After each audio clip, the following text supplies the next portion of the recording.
Sorry, do you have any concerns to it? I have one thing on council concerns, and it really deals with HRT. And I've made it a point that I was going to ride, not just the light rail, but I made it a point I was going to ride, I was going to commute by HRT. And I walked to the bus stop and I took the bus and rode it to the light rail station to get here. And You took the bus, you didn't take the net, you I took took the... the 2, Yeah. which is the 2 bus Hampton Boulevard. And let me express what bothered me the most is that the bus was late. But it's worse than being late. The bus I took was supposed to be 8:15. I walked to the station, I didn't tell anybody who I was. And I walked and I waited for the 2 bus to come, Hampton Boulevard, Little Creek Road. I was waiting with some ladies there that had come up from Titustown. They take the bus every day for their transportation. They didn't know who I was. And they were waiting and they said the bus is late. And what bothered me is that the bus was, the 8:15 bus did not show up timely. It showed up at 8:45 timely. What bothered me was one of the ladies called HRT's number and got somebody on the phone, and it's the line, from what I understand, you call when the buses are late, they're supposed to tell you. She was explaining to the lady that the bus was late, and they had already known that the problem that they would say was it's traffic. There was no traffic on Hampton Boulevard in that area. I mean, I could see all the way down to the curve back toward the naval base, and that's quite a ways. And what bothered me is that HRT hung up on her. And she announced they hung up on her. Well, the important thing is this: the 5 ladies I waited with all need to get to work on time. 2 of them were at ODU. We then had a student come on who was going to Norfolk State. I will say everybody was black, African American, trying to get to work. They had to call ahead to tell their employers that they were going to be late, to make sure that their employers knew that one was late for a meeting, knew that they were coming late. And that was real bothersome. Sure, absolutely. The other thing that they all resoundingly talked about was Cedar Grove. And I know that there's something in the work that we're not going to use this, but without eliciting from them their opinions of it, and it was just really me asking them questions about, do we go through Cedar Grove at some point on the 2? They said, they were letting me know in no terms, you don't want to go there because of the people who were at Cedar Grove who are not necessarily riding the bus. The bus itself was fairly clean. I think the seats needed to be vacuumed. It looked like they had not been vacuumed for a period of time. I will say when it did arrive at 8:45, it was extremely timely. The bus driver was courteous. It went 15 minutes, I was at the light rail station. But one thing that did bother me is the light rail saw the bus. It had to, because we were the first vehicle in line at Bramilton and College. And the train took off. It had been sitting there for a period of time, I'm sure, but it took off, and everybody was bemoaning the fact that the train's leaving, we gotta wait for the next train. And luckily, it is fairly routine. But I will say that the commute was, if I had to rate it, was a B. It would have been an A if that 8:15 had arrived, or at least a B plus if we had gotten a reason and not been hung up on. I will say that it was a very easy commute to walk to the bus stop. The bus stop itself was clean. The bus, as I said, was fairly clean. The route was very good, and it was very quick. And then the train was quick. So overall, the experience was extremely pleasant, except that when a bus is late like that and there's nothing following on, people's livelihoods are at stake. And we have to really take that, or at least express to HRT that must be taken seriously. And even though they don't like people calling, then perhaps their call line, and I have that number that the lady called because I asked her what it was, people calling should at least get the courtesy of not being hung up on. But overall, the experience was very good, and I would do it as often as I can when I don't have court that's out of town or puts me somewhere else, and I got to give it to your time. But I think we really do need to take care of the constituents that do ride it every day for work, because they don't have any other transportation. We got to be very careful that we don't put them in jeopardy of their jobs, because it seems to be, and they are saying, normally the 2 is a decent ride. But we need to really make sure that they understand the bus needs to be timed. Andy, did they say it was normally on time, or was it always late, or did they have? No, I think overall it was on time, according to the ladies there, but when it's late, it is late. But I will say this, when it came, because the 8:45 wasn't the next bus, 8:15 never showed. When it came at 8:45, within 15 minutes, we were at the light rail station at Collie and Bramble. I mean, it was very quick, and it was, and it made several stops along the way. But we can't have, I agree. I mean, you And we can't also- have a bus not show when people are And dependent on and it. there's no question, that's, Yeah. that's the big rap against public transit, is it's not reliable. Yeah. Bus Otherwise, service, it was a great trip. yeah. Well, good for you for doing that. I'm serious, we pay, what is it, Paul, 40% of the operating income of HRT? We pay that, so those buses will run on them. Right. Well, I tell you what, that So we 8:45 was can- there to the minute. Yeah. Well, He was, the only, unfortunately was the 8:15 that was showing off. That was probably The good the news- 8:45. That's right, 8:45 was coming at 9. That was it. But I really did feel for the lady. Today I didn't have court in the morning. Yeah. And so it gave me How ample did you get time. home, Andy? I'm going home the same way. Oh, you went today? Today, I'm going home the same way. I And- better give him a ride. He sits in a ride with me. He sits in a ride with me. I mean, that's my plan, is to go home the same way. He's riding with me, I'm riding it too. Are you taking it home, the Yeah, 2? I'm taking it home. Yeah, we'll go together. What time does the bus come? The bus comes almost, it's 9:02, 10:02, it comes on the hour. Great. Okay. There, give you a Well, ride. we'll make some, Just make sure that they Yeah, understand we they've really gotta will. be on time. We- Just we oughta stress have- that, because it does affect people's livelihoods. Yep. That's all I had. okay. Mark? I don't have anything, but we could, Mr. Riddick and I can pass that along. I do know they try really hard to try to get that service, for whatever reason, but I don't have. I just wanted to say, and I know you'll address this more later, but I worked the Tide Station on Saturday at Freemason, and it was one of the most fun things I've done in a long time. I don't know if anybody else was a Tide guide, but, and I really wanted to thank Brett, because it was very evident all the hard work that you had done.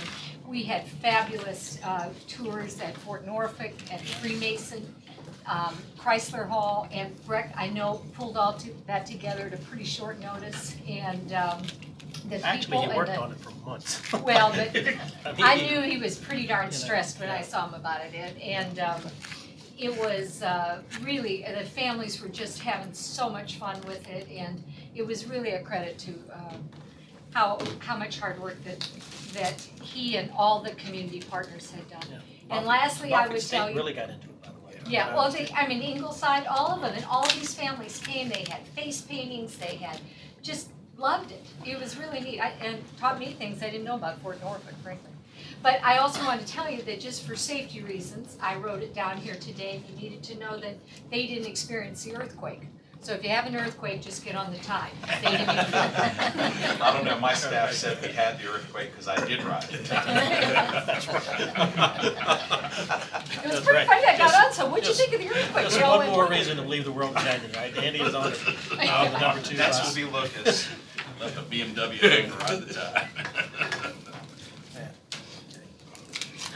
Did I jump in front of you? No, no. Couple of things, just to piggyback on something Andy said. Cedar Grove, I've been talking about that for quite some time. I hope that doesn't fall off the radar as we celebrate, we continue to celebrate the success of the Tide. But, like you said, I go by there just about every day. And every now and then I'll stop and just walk out there.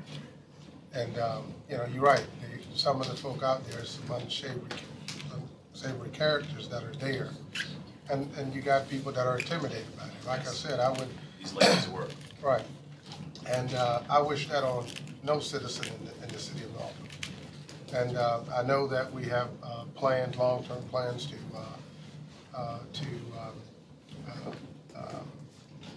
build a station in Harvard Park, but I don't think that it's supposed to, we're still supposed to have a transfer station somewhere else downtown. I don't think that it was designed to put all of the, make that the hub for every bus. And so, I don't know where that planning is, but it would be nice. I mean, we've been talking about this since the last administration.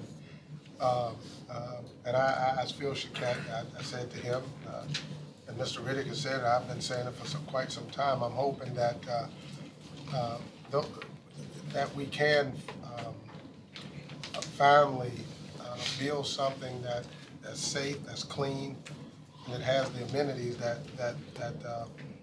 person who choose to ride the bus, not that they have to ride the bus. And I hope we get to that point that it's choice rather than, you know, this is the only mode of transportation that I have. I would like to see the bus look like the light rail train looked, cultural diversity that I've seen the last weekend on the train. You know, that should be our overarching goal, is that when these buses go through, whether it be down Hampton Boulevard or Virginia Beach Boulevard or Princess Anne or Tidewater Drive, that is picking up, you know, citizens who chooses because of the price of gas or what have you, to get on the train and to get on the bus and then get to the train and ride the train into downtown. And so I do know that we do got a few bugs that we got to correct. For example, Mr. Riddick, the young lady shared with me that on Valentine, if you miss the feeder bus, it don't come for another hour. You know, and then when it comes, it goes and it goes down Corporew and, you know, loops all the way around and come back again. We said, well, if you're on Corporew, you can pretty much walk over to, you got two stations that you can either walk to. So, you know, I think it would help people a lot more better if it ran consistently with the train, even if it's every 30 minutes, you know, persons could catch that. So those are, but all in all, I just thought it was great. I don't usually get a media, yeah. Andy Fox did a great job with the children's piece on light rail. The guy had a little 9-year-old had a fedora on it. He was well traveled, and you know, I just, you know, with all the negative publicity we received over months, it was just nice to see people come out and embrace it and support the effort. And I hope, and it was great to see Virginia Beach come down here and celebrate with us on Friday. I thought that was great. They brought a contingency of about 200 people and with them. And over the weekend, you know, a lot of people from Virginia Beach parked at Newtown Road and took the tide into the ballpark. So a lot of the excitement took place this week, and I hope we can build on that success going forward. Thanks. I only have a couple of things, and just David called me and gave me an update on Fleet from last week, and maybe it would be appropriate. I know we're in the process of putting a policy and revising a policy so that it's and we spoke about that, but maybe once that's together, maybe there can be some basic bullet points that maybe go online, because a lot of people have that, you know, they may have questions about why is this car here or there or whatever. And so just to kind of put the information out there so that it's available to the public, to let them know, you know, what the requirements are for a person to have, what's the policy and procedure for a person to have a city vehicle, and why there may be some instances why a city vehicle may be in another city, you know, and what's the responsibility of the person has the city vehicle, what's their responsibility. So that might just be something good to put up on the internet once we get the policy together and everything like that. Other than that, the light rail weekend, it went fabulous, and I don't know whose idea it was. I know I got a call about extending it through the week, but I think that was a great idea because it just gives people the opportunity to map out their routes and see how light rail is going to fit into their everyday life. So I think that, I think that's a really, really great thing. So kudos to everybody that worked on it, and, worked on everything, Greg, for all your hard work and everything. It was a good weekend. Yeah. Just to answer that, Chiquette and I were standing at the Washington Square thing, and he says, we're never gonna get all these people on to want to ride for free. And he said, do you think it'd be okay if we extended it for a week? And I said, well, I gotta talk to the council and the manager, that's our dime. And so I got Marcus on the phone first, and he said, yeah, and I got everybody on the council. So everybody agreed it was a collective decision.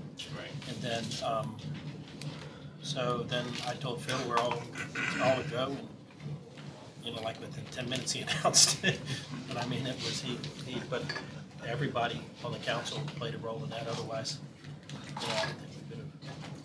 Well, I know I was all over town on Friday, and people were. I was in Costco, and the young lady, a friend of mine's sister, says, my mom's on the light rail going downtown to have lunch, and they live in Chesapeake. So it was just, it was fabulous. So it's a good investment we made.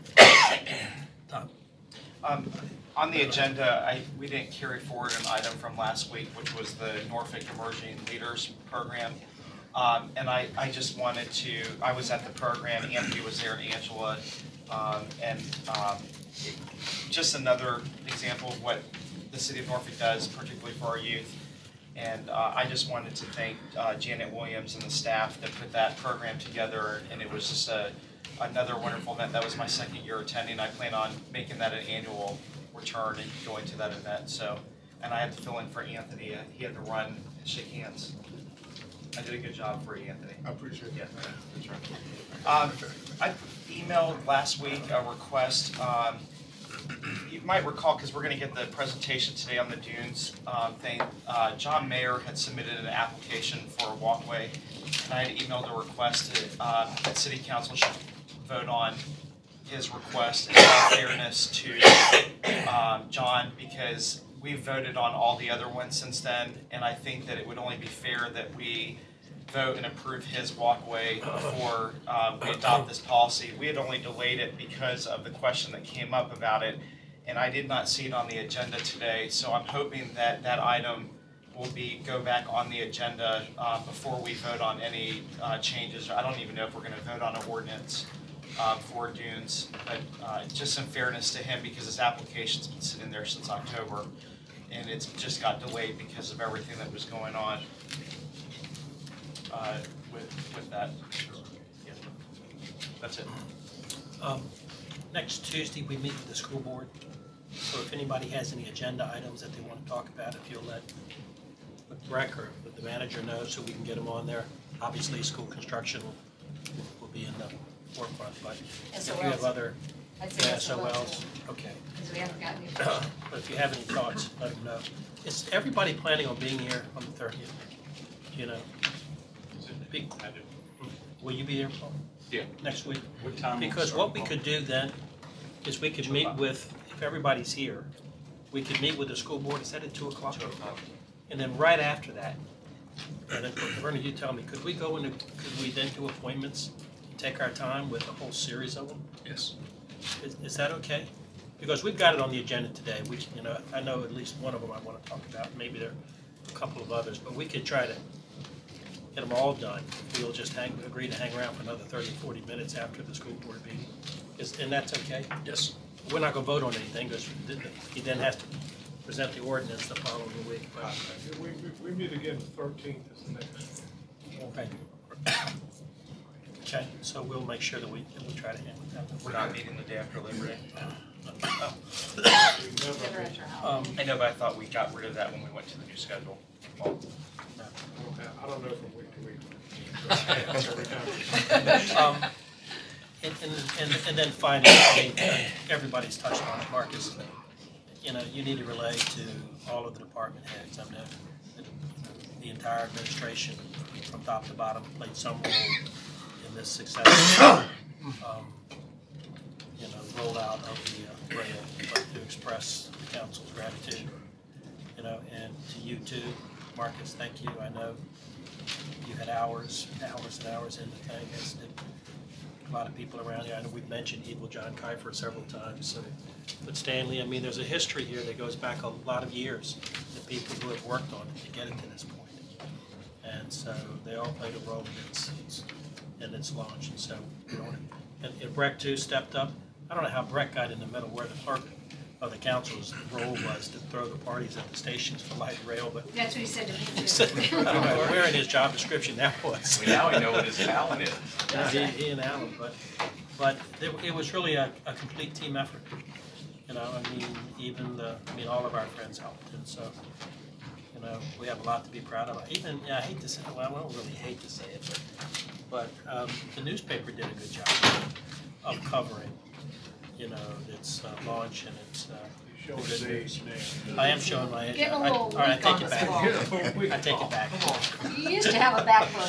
Take it back, Paul. Can I add one thing, Paul? Yeah. You know, today we had an earthquake, I think, that hit 5.8. And I just want to say, you know, James Rogers did a pretty good job in terms of getting the information out and evacuating City Hall. But it's just one more thing that we just need that we have to add to our toolbox now in terms of emergency readiness and being prepared for. I don't know if we approach this the same way you approach a hurricane, you know, but I do know that's something that Plagues or locusts or Well, plagues or in my lifetime, comments from- 63 years. Let's don't gear up too much. well, I just think that, you know, I do think that we need to have a plan. I mean, you talk about bridges collapsing, what have you. There's no structures around here that are prepared, you know, for that. And so I just, you know, going forward, I just hope that as we consider all of the catastrophic disasters that could happen, that we now know that that is a possibility. And so knowing that it is a possibility, if we had kids in school today, probably would have been a massive panic. And parents would have been dispersing to the schools or what have you. So I just think, even though it's not a hurricane or tornado, that we have protocol in place to deal with issues such as this one the same way. It's well forward. Marcus, I jumped over you on the agenda overview, so. Paul, can I, real quickly, there's an item coming up today, PH1, that's in Ward 5 and Ward 6. And I just wanted to say, I wanted to thank Frank and Bernard for helping out. We had a constituent that had emailed a concern about giving the right-of-way to the developer, and that it actually was taking an area that could be one day a bike path or a sidewalk, and within 24 hours, we had worked out that we could put an easement on it so that if the city ever needed to do something with that we wouldn't have to purchase it. And it was just nice that a constituent brought a concern that quickly. It was handled, and we didn't have to delay the vote of the project today and mess up the developer's plan. The developer was more than willing to do it. He understood where we were going with it, so. And that's the ordinance I handed out that has the provision, so that when you vote, you'll be voting on the one that was handed out now rather than the one that was in your drop box. Okay. All right, good. Mr. Jones? Okay. I will, Mayor and Council, I do want to follow up with one of the issues that Councilman Smeagol raised in terms of the Norfolk Emerging Leaders program. That's a great program, and kudos again to Janet and Melanie and everyone who worked so hard on that program. We did have it queued up for last week, but to make a long story short, we had close to 250 youth employed during the summer. I personally want to be able to expand that program next year. We have individuals who were in the program that work for the city right now. So it's been a very good experience, and I can't imagine any other grooming ground than to have individuals work with us, from 16 on through. So it was it's been a great program. I would also, before we go into the agenda, we do have, I believe it's about 2 minutes to show you some of the happenings this past weekend with light rail. That I'll turn it over to Bob. Yeah, I think it was on Sunday. Marcus called Lori Crouch, our newest member, and myself, and said, could you put together something to wow a wowful weekend? And so we did that, and I'm going to try new technology. A part of this was in response to 2 months ago, John Kiefer and I coming in to give you a briefing. 2 minutes, Bob. 2 minutes, well, here it is. Next.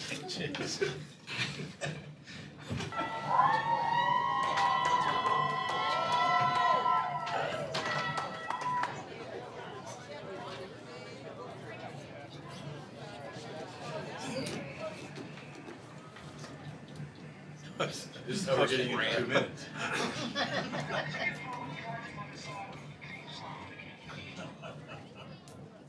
That was Newtown Road. Safety, which is the HRT, taking out the tides.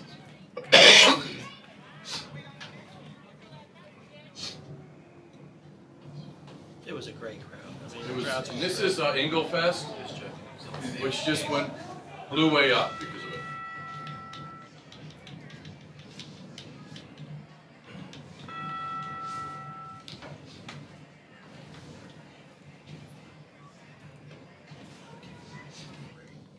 Just some data, over 75,000 people rode it. We think, John and I talked today, there's going to be close to 100,000. As Marcus corrected me, I'm not a mathematician, but by my calculations, that's 34 days worth of riding in about 4 days. We had complimentary fares for extended, you talked about, until August 28th. Opening day, the trains were full as of 6 a.m. The parking lot was at capacity at 6:30. The overflow, 700 spaces were used standing room only on the train. We had 2 hours of airtime over the weekend about the tide on the news. So, and that does not include all of the print time that we got with the newspaper. Over 50 reports made local TV affiliates, and I've got DVDs for everybody. Expanded coverage of the opening weekend will be featured in September-ish edition of Norfolk News Now, so we're not going to give up on it. The press that we had throughout the country, Houston Chronicle, Washington Post, Daily Press, Virginia Pilot, Virginia Business Magazine, Railway Age Magazine, Richmond Times-Dispatch, and then we had all 3 TV stations here, and that's not a typo, that's Channel 10 in Roanoke. Actually covered it too. And we're going to be putting together a packet that will go nationwide. We're doing a 1,000-word story to promote how all this happened, because yes, there was a big team behind all of this. We had positive response from every single station. The highlight one, you're right, we had some really unique tie guides out at Yorktown, York Street Freemason Station. Jim Giannata was a tie guy. That's all I'll say. He worked with me. That's all I'll say. Who would have ever thought? Story after story with the media about media, and then they did kind of raise the bar and get a tie guide at Civic Plaza. We understand he worked quickly and came back to work. That's Marcus at the bottom. Did you see Lindell Davidson's email? Yes. He's 86 years old and spent the whole day doing it. 94 miles. And got 10 dozen donuts donated from Krispy Kreme Donuts in Virginia Beach. So it was just story after story. Norfolk State. What can I say? 1,500 people came out to watch the band. The president, the senior management was all there. They are on board. And what's more important is it's a new relationship that's being built, and we're now talking about doing a community conversation at Norfolk State in October to really talk about community engagement in the community. So the rail is connecting people. I will say that the 2 7-Elevens along the route saw record sales in donuts that then moved to burritos and then other things they sell at night. So they're excited about light rail being. We've got a blog here. That's the stat you've given us? Yes. We've got a blog here, and I'm doing this quickly.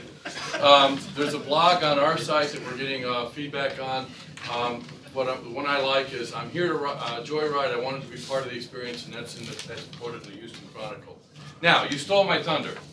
I'm going to sit down on this one. Light rail is changing the way children perceive public transportation. Right before our eyes, this is happening. See the well-traveled man there who wears the fedora? New York, Washington, D.C., Montreal, Canada, Rome. Noah Mendelson, 9.5 years old, has jumped on trains in many cities. It's such an experience to see all this. Across the generations, Noah's mother, Sarah, grew up in Norfolk, Maury High School. We talk about the effect that light rail or metros or whatever public transportation has to improve the environment. Noah's grandmother grew up in Brooklyn, New York. I spent 21 years in Brooklyn without an automobile and got around just fine.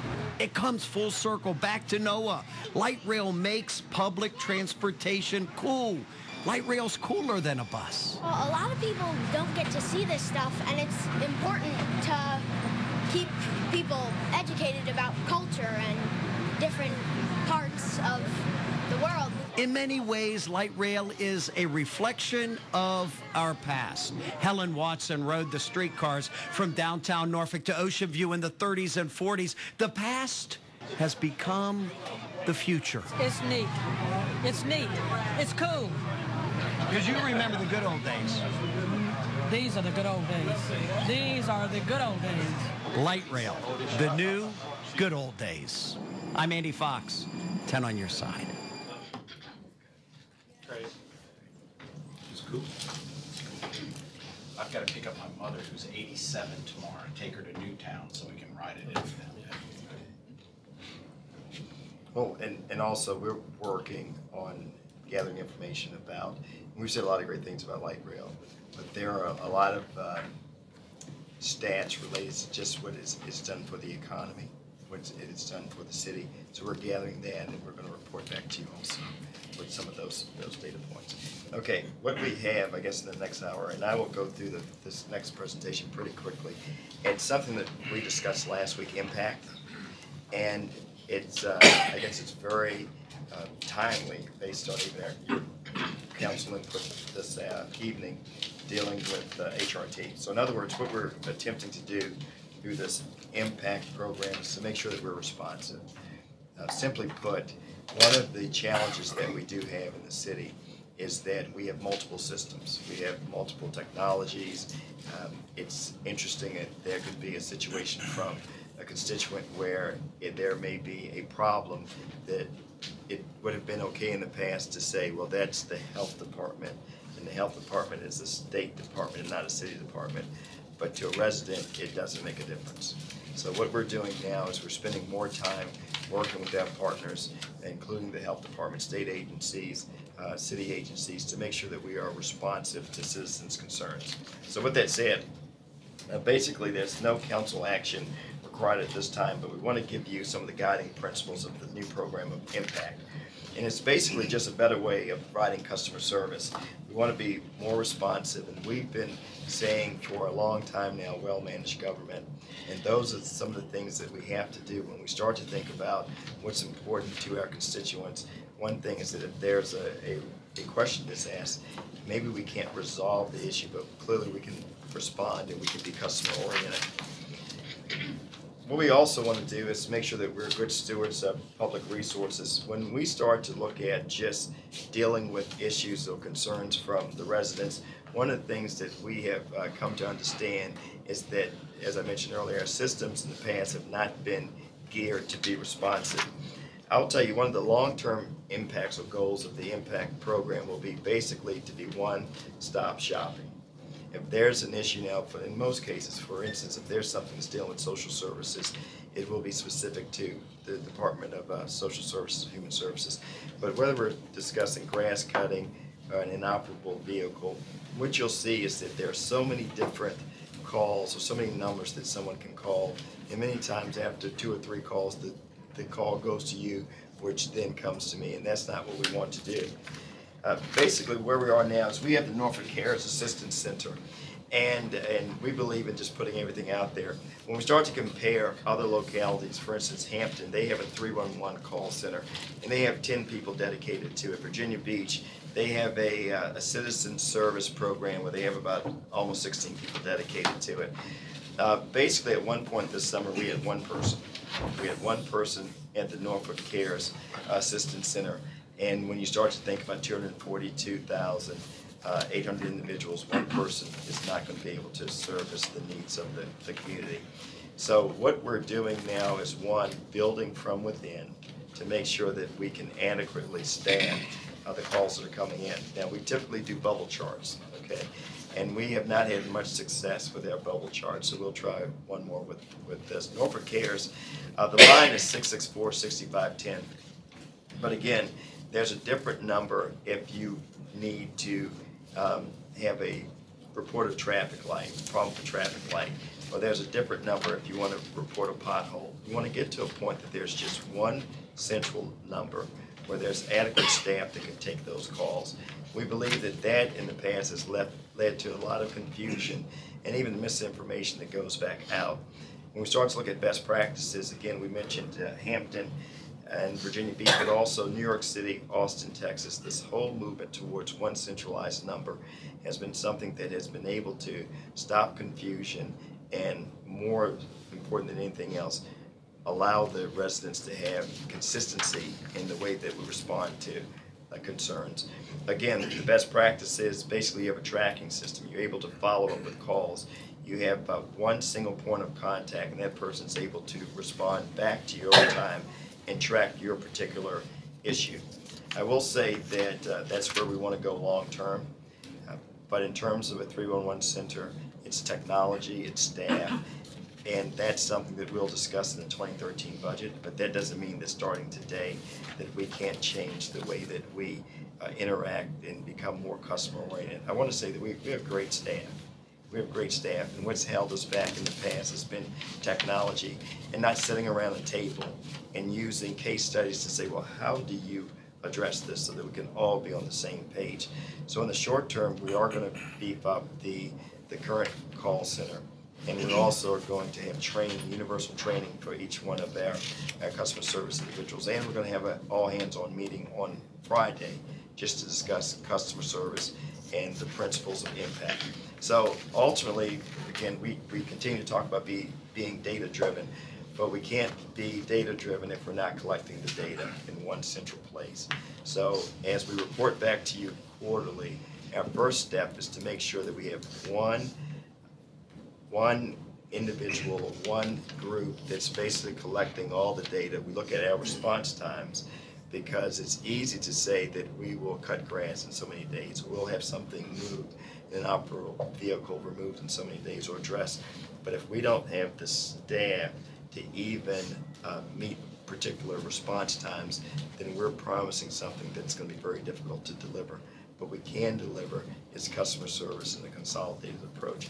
So that's just a 2-minute version of basically saying where we want to go, thanking staff for all the hard work that they do. But it's almost as if we're starting 10 yards behind the starting line because we have not devoted the time to sit down, talk through issues, and make sure that we're corresponding together. So that's basically what we have with impact. Now, there are 2 items that are going to be on the September agenda, and I want to make sure that in terms of time, I have a presentation that's dealing with tax relief programs, but if we want to tackle those 2 agenda items first to make sure that we don't run out of time, and I'm not 100% sure whether or not, Mayor, you were suggesting that you would not go into appointments today. Well, let's see how we're doing. I mean, okay. If everybody will be here next week, then I think that's timely enough. Okay. And give us some time to really think about it. Okay. The only issue I had is I know that the medical school needs a board member because they're calling over here constantly. So, Okay. Then with that said, then I'll roll through with the tax relief programs. We'll find we'll continue going. Okay. This is the first part of a series of presentations, and we wanted to get, we don't want to have discussions about whether it's fleet, whether it's what we're doing with consultants, or even tax relief programs. We don't want to push everything or jam it into a February, March, April time frame, i.e. the budget. We wanted to start off having discussions early on so that we can get feedback from council. One of the things that has come up over several council meetings has been this tax relief programs that we have in the city. We've had discussions or council concerns about senior disabled tax relief, even tax exemptions for nonprofits. As a matter of fact, last week there were 2 that were approved. So basically, for informational purposes, I'd like to give you a backdrop where we are with certain programs, and then any guidance that you would like to give to the administration as we move forward. Basically, we'll talk about 3 programs today: the tax exemptions for nonprofits, the Senior Disabled Tax Relief Program, as well as the tax abatement program. Now, I will tell you that it's important to note that when we start to look at tax relief programs, one of the things that you'll hear from time to time is we're a Dillon Rule state. And basically that means that the powers of local government are narrowly defined. So in other words, in many cases, if there's reasonable doubt whether or not we have the authority to do something, we don't have the authority to do something. So in terms of tax relief programs, what's clear to us is that the state allows us to have a senior disabled tax relief program, a tax abatement program, as well as a program that deals with tax exemptions for nonprofits. In this first pie chart, you'll basically see where the $795 million general fund budget is divided in terms of revenue that comes in. It's almost a third, a third, a third. So as you see, and I hope that's great, yeah. You see personal property taxes, about 31% of all our general fund revenue. And the big piece of that is about $198 million that's related to real estate tax. Then we have another about $44 million that's related to personal property tax. And there's some tax dollars, about $5 million related to machinery and tools tax. But that's basically what we're going to be discussing tonight, that part of the pie. It's also important to note that when you see the bottom, revenue from the Commonwealth, that's about 36% of all the general fund revenue that we collect. And I will say the big piece of that, about almost 22% of that, is just the money that we get from the state for schools. And it's simply a pass-through. It comes through the city, but it goes directly to the schools. And in the 2012 budget, that's about $171 million. So what does the Commonwealth allow? It does allow us to have tax exemptions for nonprofits. We also have senior disabled tax relief as well as a tax abatement program, and the city offers all 3. I'll start off with the tax exemption for nonprofits. And that, again, was a question that came up over the last 2 council meetings. Again, in terms of tax exemptions for nonprofits, there's really 2 exemptions. One is just by classification. You get it, okay? So you can have a church, and the church is having a tax exemption because it is indeed a church. But there's also a tax exemption by designation. And prior to 2002, these exemptions were decided at the General Assembly and needed 3/4 vote. And basically, the members of the General Assembly asked themselves, why are we making decisions about a nonprofit in Roanoke or a nonprofit in Norfolk, Virginia? So what occurred is that in basically 2003, this responsibility was given back to the localities. And I will say that what we've done since that time is that starting in 2004, from 2004 to today, there have been 27 properties that have this exemption by designation. So in other words, a council action at the local level that has basically said that these properties have a tax exemption. They're not given by the classification, but again, not universally by classification, but again, by an action by the council. It's interesting to note that of all of those exemptions, and that was about, before last week, it was about 6 entities, those tax exemptions were worth about $150,000 all in. So all the actions since 2004 by the local government and those exemptions have added up to about $150,000. Per year or? Annually, yes. So each year it's 100? Yes, exactly. So last year was about $150,000. So that's been 7 years? Exactly. So 7 times 150, but not really. Well, you can't. Yeah, because Right, you've sorry, added some. right. But again, in a while, I'm going to show you this big chunk of money. But I wanted to make sure that council knew that many of those exemptions predated this change when it was given to the local government to make the designation. So that's where we are in terms of the tax exemptions. One thing that's important to note, and we typically have this discussion again in the spring, but I think it's important to have the discussion now, that about 37% of all properties citywide are non-taxable in 2012. Okay, now that number has been bigger, so that number has come down. But again, about 37% of all properties citywide are non-taxable. So if you start to look at the left side of the chart, about $18 billion is taxable.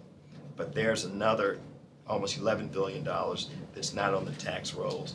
Now, I don't really like doing it this way because it's not really the way it works, but in terms of just, if we said potential revenue, if you just took that almost $11 billion and multiplied it by the tax rate, the potential revenue is almost $117 million, almost about $118 million. But the point being is that those non-taxable entities over there, we're talking about the Navy, so we'll give you a breakdown, but it's not as if all of a sudden we can find $118 million by taxing some of the properties that have been off the tax roll. But what's important, if you start to just look at the land, the square land miles in Norfolk, 54 square miles and 37% of that's non-taxable. Virginia Beach, 248 square miles, only 12% of that land is untaxable, non-taxable. Chesapeake, 341 square miles, only 8% is off the tax rolls. Now, Portsmouth is very different. About 33 square miles, but 42% of the property is off the tax roll. And many times we talk about the 1 penny. What is 1 penny of, on the tax rate for the city for Norfolk in 2012? 1 cent on the tax rate of potential revenue is worth about $1.8 million. 1 cent on the tax rate of potential revenue for Virginia Beach is about $5 million. So it just puts this into perspective when we start to talk about how much land is non-taxable in Norfolk versus some of the surrounding cities. This next slide really starts to concentrate on what's non-taxable. And the point being with that is that when you start to look at the federal government, the state, the local government, and religious organizations, for the most part, that classification, what's non-taxable, that classification, it's the biggest portion of that pie. When we look at that little gray section, about 2.3% of the non-taxable is what we call secular organizations. Some piece of that is related to the designations that we talked about beforehand. But again, the reason that we went into a little bit of detail with this portion of the presentation is because often when we talk about the city and we talk about tax rates and designations and classifications and non-profits, it's important just to have this as a backdrop. Options to consider as we move forward, because I think that's what has been asked of the administration, is that you could literally freeze tax exemptions by designation. But again, since 2004, that hasn't been a lot of parcels and a lot of properties that have come before council. But some localities have. For instance, Hampton, they did it in 2009, Richmond 2007, Fairfax in 2002 in terms of freezing the tax exemptions. Suffolk has talked about revisiting their exemption policy. And one thing that came up around this table was when we start to look at entities that receive city funds, shouldn't that be a part of the calculation if they receive city funds and they're also getting a tax exemption? So the budget office, and I actually have it somewhere here, we've already put together for you all of the different entities that have a tax exemption but also receive city funds, whether it's general funds or CDBG, and we have that table for you also. But that's just to give you a backdrop, because the question came up about how do we address going forward the nonprofits who are coming to the table for tax exemptions. Marcus? Yes, sir. The 2.5 and the 2.3%, yes, which is the religious and the secular. That's that's the foundation, folks. Yes. That was of the 37%, right? No, that's of the entire pie. So of your, yes, sir, of the 37%, yes. Right. Yes. Okay. It's a percentage of the, so as a percentage of the entire piece, it is much smaller. It's going to be a fraction of that. Is that right? Well, let me back up. No, it's a piece of your whole pie. It's a piece Yes, sir. of the whole So it's 2.3% of everything. How do you, a lot of these folks bring lots of jobs. How do you value that in what you're? Well, that's the excellent point, Mayor. At some point, and that's what we want to do in one of these series of discussions about taxes, fees. At what point do you become unfriendly to business, or at what point does a tax exemption really attract someone to be in your locality. So in terms of moving forward, those are some of the pros and cons that we'd like to bring before you. Yeah, I Because mean, I'll give you a great example, Operation Smile. It's been in the city of Norfolk forever, and then Virginia Beach gave them a big piece of land, and they were gonna move all those jobs out of here, and well, we never really pushed back against that, because we weren't getting any revenue from them. And, but we never valued the jobs in that equation, so I don't know how you come up with a formula to do that, but that was part of this false It secular may not piece. necessarily be jobs, though. It could also just be the procedure of having an organization based out of Norfolk. Yeah, sure. Good examples, how many, and just saying, how many law firms maintaining a Norfolk address, though, could have left the city years ago, just because Norfolk has always been seen nationally as a commercial hub. So, Virginia Beach saw a lot of value in the fact that Operation Smile was in there. Right. Yeah, so, I got you. well, that's one of the points that I wanted to make very early, is that even with the city now determining who gets the exemption by designation, there has not been a great deal of revenue that's been lost. As a matter of fact, again, prior to last week, we were under $100,000. When you add last week's actions, that's how we get to about $150,000 of revenue loss. But as the mayor said, that doesn't take into account the jobs and just having people here in the cities. When cities froze their programs, their designations, then they just grandfathered everybody in that was already there, but if a similar nonprofit or a similar foundation came in, then they were taxed. I mean, there was no leeway that way, even if it was the same thing. That's exactly right. Church, somebody built a church, they were not exempted. Well, they were classification, so there's a classification, so there are a number of definitions that you don't even have to go through the process. You're building a church by classification, you're exempt. Hospital. Right, exempt.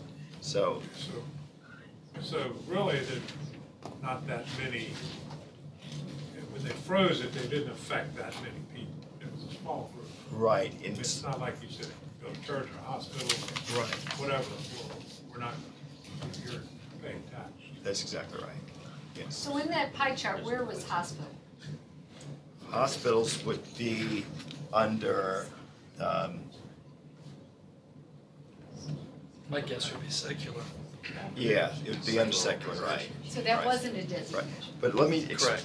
what I would say to you is this, is that we struggled with this little piece of the pie because the data is only as good as what you put into it. So over time, and I don't think Deb is here, but Deb Bunn has suggested to me that at some point she's cleaning that up, because you could have something that could easily have been religious that has been considered secular and vice versa. So going into her process, she's been cleaning up this data set.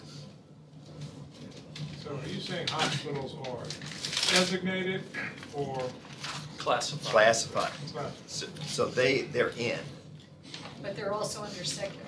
right? So the key is classification versus designation. So hospital being classification doesn't come here. So they're gonna get the exemption. But what comes here is what isn't a part of those 9 criteria in the Code of Virginia that would get you a classification. I'm sorry, you fall into one So, of them. for instance, with a YMCA, where would they fall? That's classification. Yes, They're in. Yes. they're in. We don't have any discretion. So, like I say, there's a very few that would fall into the would not be tax exempt. That's an exception rather than a rule. Right, you dealt with about 8 of these since, 8 that you proved. Virginia Arts? Sure, exactly. That one? Yes, yes. They said, we're not gonna, we have the choice, or You have we the choice. cross the line. You have the choice. What You had the about- choice we already last have that week. choice, don't we? I mean, so the Richmond said they cut the line, if Virginia Arts Festival came to them, they could take an exception to it, is that what you're saying? Well, because I was in Richmond when actually, a couple of years ago when this came up, they had a moratorium and they said no one. So just by definition, they didn't even see them.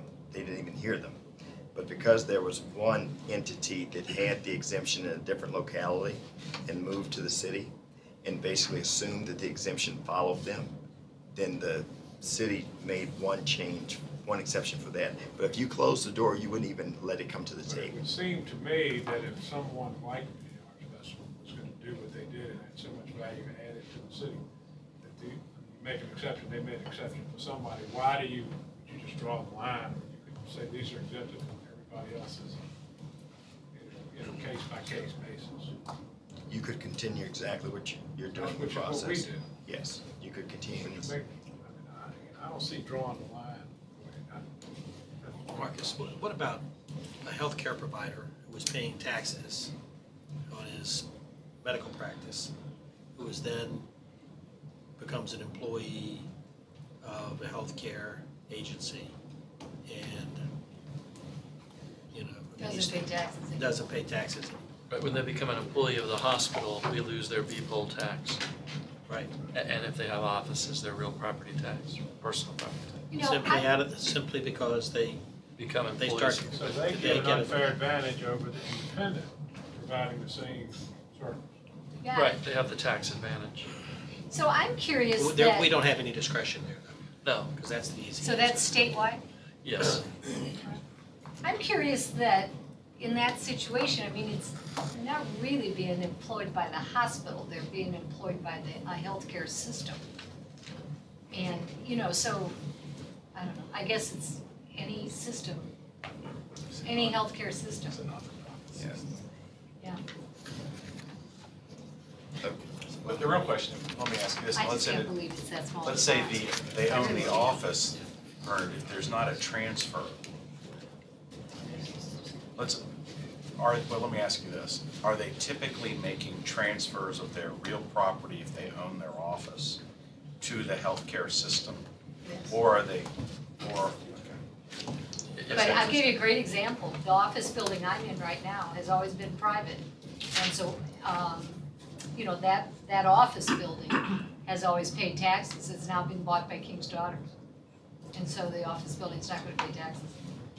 the Now, medical- my the practice will, medical because tower? I don't belong to that practice, but the medical center itself is no longer gonna be a private institution. You're right, the medical tower that was purchased. Medical tower. Yeah. But is that an automatic, I mean, if they're leasing that as an entrepreneurial arm of King's Daughters to some people, does that make them an automatic classified? That, Taxation can purchased be, by King's com- Daughters. can be complicated.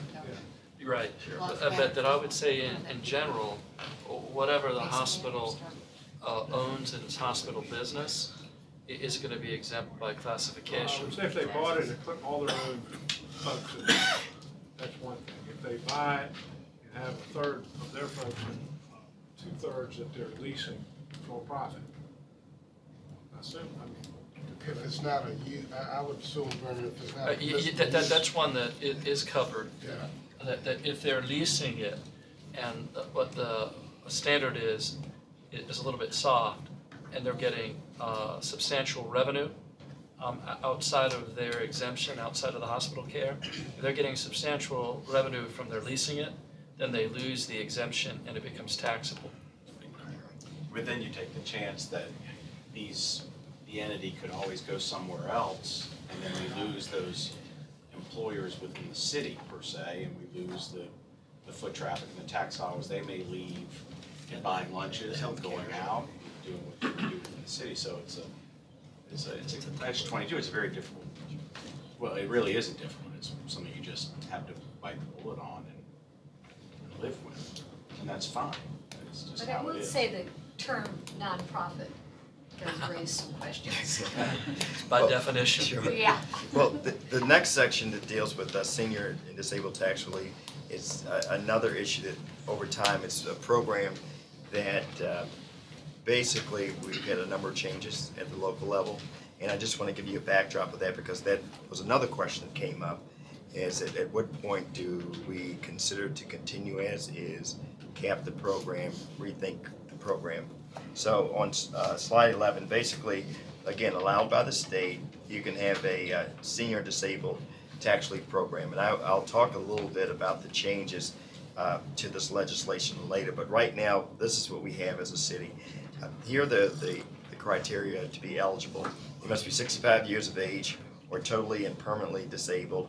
The combined income of the owners and all the relatives of the home cannot exceed $67,000, and the net worth excluding the key is exclusive of the home. The primary residence cannot exceed $350,000. There basically, we have a tiered approach here. So in other words, if your household income is under $28,611 and you have a net worth excluding your home of $350,000 or below, then you get 100% relief. It doesn't matter whether or not the house is assessed at $200,000 or $2 million. It's 100% relief. Different localities address this differently in terms of just the example I had. Some localities cap it, whether it's $2,000 or $3,000, but there is no cap in terms of getting 100% relief if your income is under this $28,611 and your net worth is $350,000 or less. And again, you can see the scale changes all the way down to if your income is up to the $67,000, that you could receive 20% relief on your bill. So that's basically how we have it in the city. Marcus, how has that increased the net worth? I remember one time, I think it was about $175,000, $150,000, but that net worth was increased to $350,000. I think they used to use the house. Right. No, I never used a house. It's what the state code permits you to. We took it to the highest the state would let us do it. Yeah, and that's, I guess that's my point.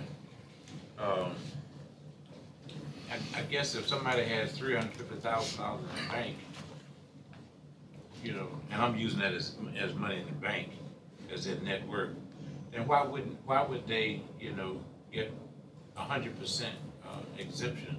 It's sort of like what's happening on the federal level, where the richest people are not paying their fair share. It looks to me if somebody has $350,000 in net worth, that they're not paying their fair share. It has increased over the last few years because it used to be like 175 or 150 in terms of the net worth. But in the last few years, I've seen it, push to that 350. Well, you're exactly right, Councilman Riddick. As early as 2002, the net worth was $100,000. That's increasing from $75,000 to $100,000. And on the slide 12, you can start to see how this participation has ramped up over the years. If you look at 2002, we had basically almost 2,700 participants. And then as there started to be changes to the program, well, two things happened. There were changes to the program. We continuously increased the net worth, and we continuously increased the income limit, as the state also allowed it.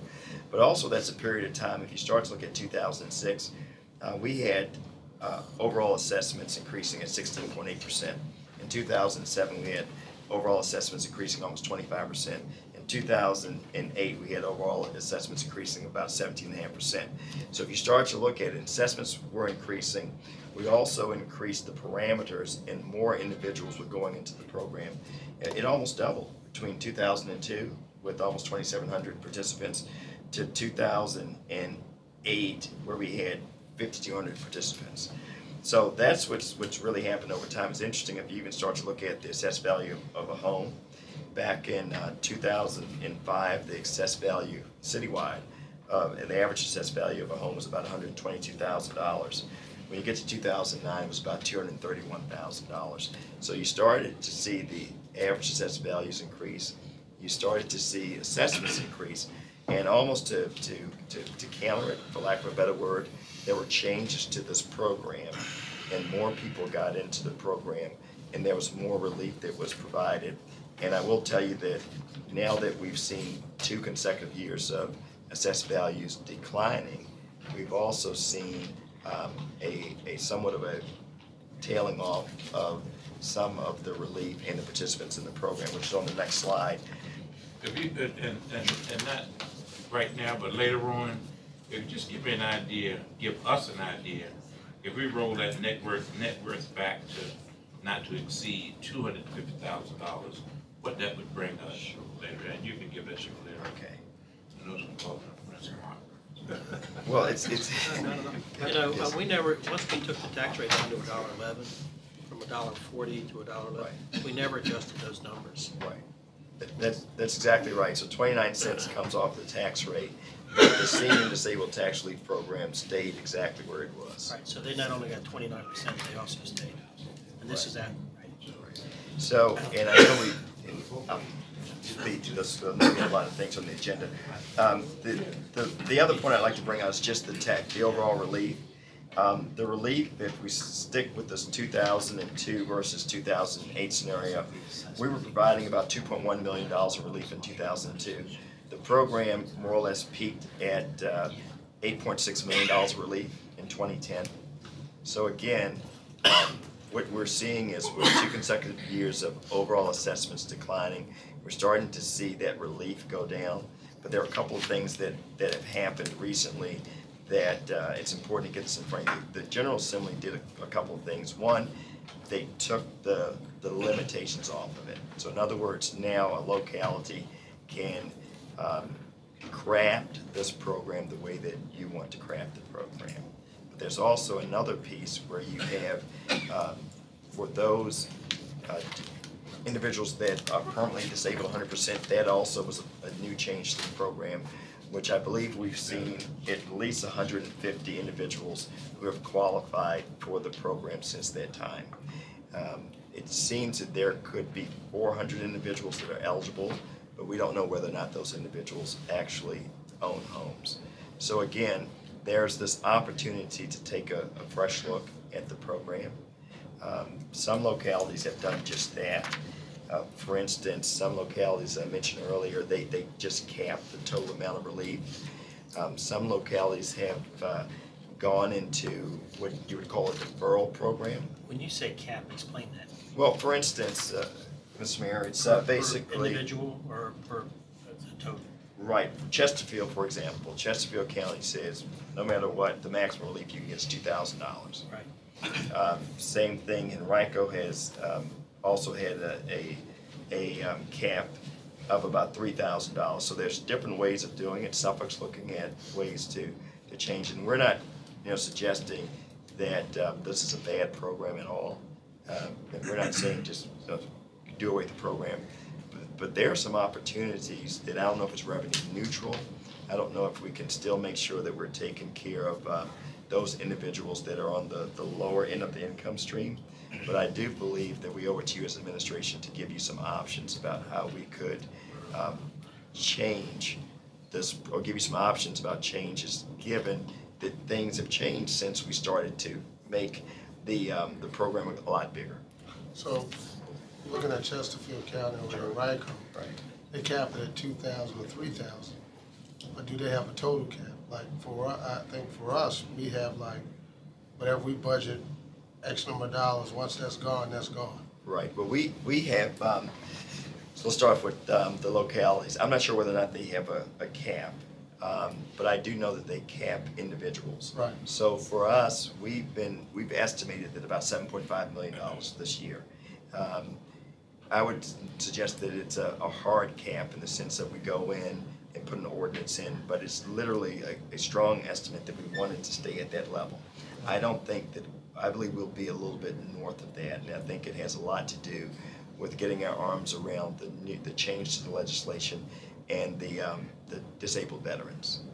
But for the most part, you're exactly right. If we came in and said the cap is $6 million, that's the same as almost taking a penny off of the tax rate.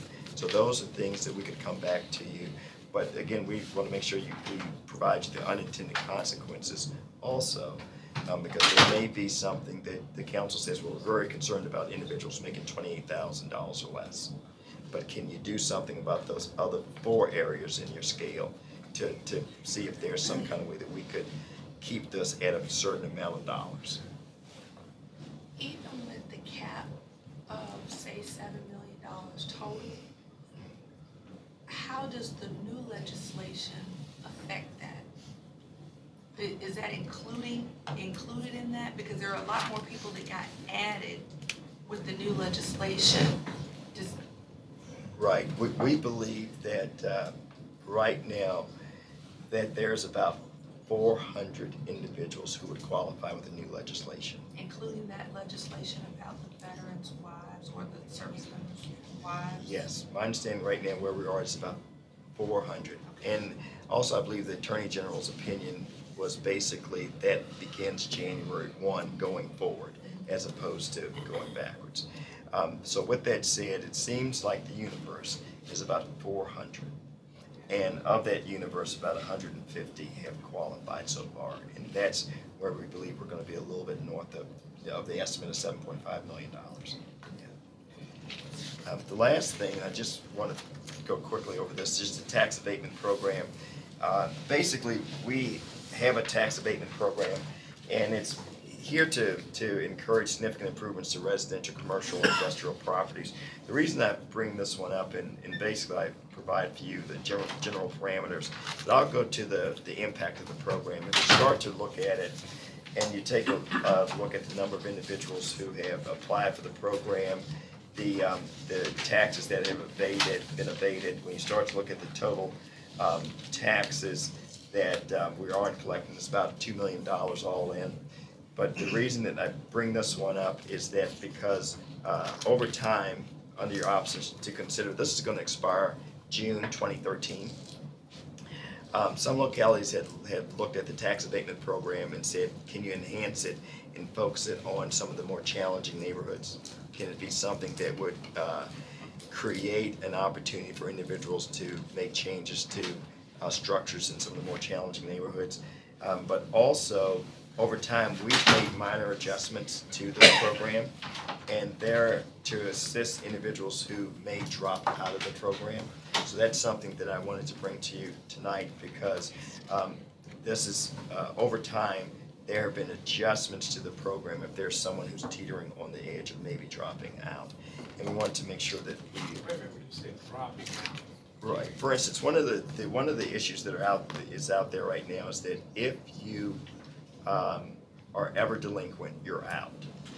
So the code is more or less, that's how it is. Let's say it's silent on how do you get back in the program. So the question is, if an individual missed a quarterly payment and the individual then became current, is that an opportunity? Should we amend the code to basically say you get one time and you get back in the program? Right now, there's no question to ask, right? You're out. You miss one time, you're out. You're out, right. And we've also looked at even, some of the condo owners, and we want to be able to basically say, is there anything that this economy has done that has caused some people to fall out of the program? And is there some opportunities to make sure that if people are current, that they have an opportunity to be back in the program? Marcus, this says the abatement is limited to original applicant one transfer. Right. Does that mean if they sell their house, the person who buys it gets the tax? Or is that if they gave the house to a kid? My understanding is that, well, it's that one transfers, the abatement follows, but not a second. Okay, so Not additional transfer. So somebody can come in, maybe I'm missing something, somebody can come in and actually flip a house using the tax abatement program in 3 years or whatever, and then sell it and kind of. Right. Yeah, okay. And it makes particular. It's also a selling point. Yeah, right. If somebody buys an old building in condos and fixes it up, sells it, you just get to pass that abatement along. Well, that particularly makes sense for the condominium. Right, okay. That's where that kind of. It made sense all over. This is one of the best programs. We've never gotten enough credit for this program. It's one of the more. Look at all the flags in your neighborhood. Yeah, I mean, it's, Yeah, I mean, the entire, no, but but I see, that mean- bothers me. but I- you know- Because the whole west side, go back to the map if we don't mind. Could you please put it back on the map? I mean, if you take, if you look at, it's really the whole west side. And it just tells me that we are not marketing the program in the neighborhoods that need it the most, which is basically the east side of Granby Street. Well, there are a number of, the I mean, am I property has right? to be how old, 35 years or is it 50? How do we market Well, it? not that, I but think it's people, 35. I think Possibly. the property's gotta be at least 35 years old. I mean, people can't afford to do the improvements to start off with. I mean, we ought to show you what the guidelines We don't know, are. but we ought to market it. Yeah. But maybe that's something to consider. These guys know what they're doing, though. These Yeah, these it's guys are marketing nice. it. Well, that's the, on these Am I missing options, something? no, the options to consider, that's exactly what we are throwing out there. Fairfax has done this, Henrico has done it, to basically say, how can we focus on some of the other communities? They actually modeled it after Richmond's program. Exactly right. There are Right. some communities also that feel like if they take any kind of city assistance, that the city will take their home. If they get any kind of city help, when I worked in commissioner's office and did real estate tax relief, there were people who came in and their kids came in. They're like, I wish my grandmother would take advantage of the program, but she feels like if they give me this abatement on my taxes, that they're gonna come back and want it. And so we have to educate people and let them know, yes, that they, this doesn't mean that the city can come back and foreclose on your house or take your house because, you get involved with the program. And I do want to, and I know we're running short on time, to just to bring up one more issue. So as we move forward, we do want to talk about tax delinquencies, tax collections. Last week, B-Poll came up. We'd like to talk about that also. For instance, in Virginia Beach and Portsmouth, both of those localities have provisions that if you aren't current on your property taxes, you can't have a B-Poll license. So those are the kinds of things that we'd like to discuss, because one of the things that we'd like to get on the table is the whole concept of tax collections, collecting delinquent taxes, not in a way that is counterproductive in terms of bringing businesses to the city or keeping businesses here. But what's clear is that if we can collect the taxes that are due, it helps us keep the tax rate down. So for instance, one of the examples, and we can bring it out again next week, even if it's something that the council is interested in, the whole concept of before you can even get your B-Poll license, that you would have to be current on your personal property taxes, which again is very similar to what occurs in Virginia Beach and Portsmouth. You said personal property tax for your business. Yeah. Yes. You're gonna have one, if you renew from 1 year to the next. Right. So we'd be putting out of business essentially. No, we wouldn't. You got plans, I guess. You would, If you didn't give them a business license, they'd be operating illegally. no, you would be able to bring a business in and work with, you get a business now that may be 4 or 5 years behind. They come in and they owe $100,000. And so, either you allow that business to continue to operate, or you distress them, or you lien them to get the money. And it's only right that we have our citizens paying their fair share. Businesses should pay their fair share. I agree. If you're in business, if you're in business in the city and you're not paying your fair share, then it's not benefiting the city at all. But what we try to do is look at a program that would allow these businesses to come in. We would issue them the business license, but they would be on a payment plan. And we would get all that money that's owed within that fiscal year. The next year that they come around, they will be current, and they would understand what they need to pay going forward. But if you don't do that, what's going to happen is they're going to be distressed, or their bank account will be lean, and ultimately they will be out of business anyway. This helps the city, this helps the taxpayer. If he's being self-assessed or whatever his tangible property is, if he disputes that, he can dispute it in-house, correct that today, and we can get the proper assessment, which give the city administration the appropriate budget numbers that they need to be able to forecast. Who would negotiate these terms? The business department within the treasurer's office. The treasurer's the only person has the autonomy to issue a payment plan. So he can do that and do it within the fiscal year. I mean, we've been doing it currently, but it helps businesses stay afloat during these economic challenging times. But at the same time, they understand what they're looking at going forward. It helps the business, it helps the city. Doing it now is working. But in order to be consistent with other municipalities, the council would need to pass an ordinance. In the absence of an ordinance by the city, if somebody comes in and say, well. But you tell me you're doing that now, right? No, you can, what we're doing, when you distress a business, you freeze their bank account, then you find out that, you know, the assessment is not right, we go in there, we correct it. And then what we end up doing is having to pay a refund on in certain instances. You don't want to do that, you know. What you want to do is conduct business the proper way, get these folk in, get ample time to get the letter out to them, let them know what the rules are. If there's any problems, they come in, we work it out, you know, put you on the payment plan, but we at least get them right. You have the right to do that now. You're just saying, you Right. say we need to pass an ordinance giving you the right to do that, or you You have know, the right? what we can't do now is if a person comes in, we don't have the authority to not issue them the business license. But in the absence of doing that, the next step for us is to distress or lien their bank account. So if you don't give us that authority, what you end up doing is freezing someone's bank account that end up hurting them because they can't make payroll. So, and then then they come in, and then you get a payment plan that way, but you shouldn't have to do business that way. Other municipalities have an ordinance that allow them to do what we're trying to do down there. And it helps everybody. You don't freeze anybody's bank account, you don't go out there and distress somebody's business. You know, you don't have to go and put a padlock on the door or anything like that. You're helping the city collects the money that it needs, and it also helps the taxpayer. And by doing that, just like that, you know, bonus that you be able to find that extra money, extra $7-8 million that you wouldn't have normally gotten on the course of a fiscal year, you're able to add that to the equation. But more importantly, these businesses now know what their true assessments are. If they want to dispute them, they can dispute them while they're down at the office, and they'll correct that. They'll go over to the Commissioner of Revenue's office and correct that, and we'll have accurate records going forward. And they would understand the importance of filling out that form and making sure that if they're leasing commercial property, that they put that on the form. If they own it, they understand that, and those numbers come down tremendously. So.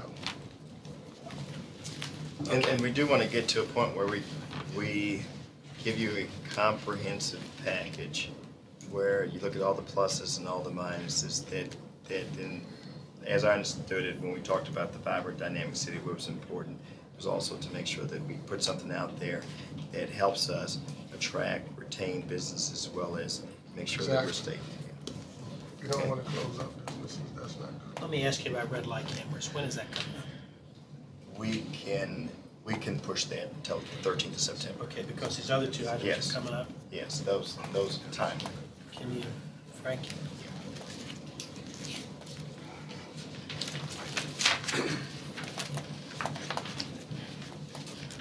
Well, I know this is one of council's favorite topics to take up, the appeal of denial of certificate of You've got appropriateness. 10 minutes for both of them, Frank. So we'll kind of go through this, and I will also tell you, this has been one of the most difficult one of these that we've had to deal with.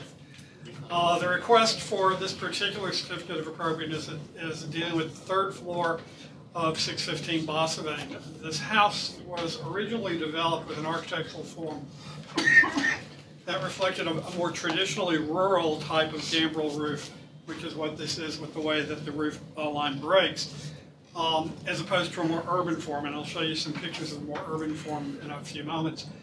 And then in 2007, Planning Commission approved a COA that made changes to the historic character of this house. Specifically, the placement of the windows was changed to create this bay of windows across the front.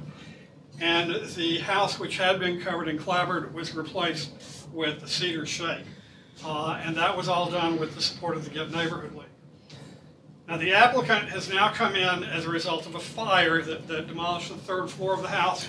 And what he wants to do is change the orientation of the gambrel roof to create something that was more typical of a more urban form of this type of architecture, so that instead of the roof facing the street, this piece facing the street, what would face the street would be the roof itself with a bay window cut out in it.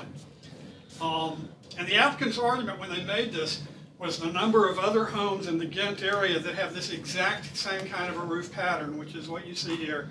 These are all gambrel roofs where the roof is oriented toward the street, a more urban form as opposed to what the other house was, or the house was originally.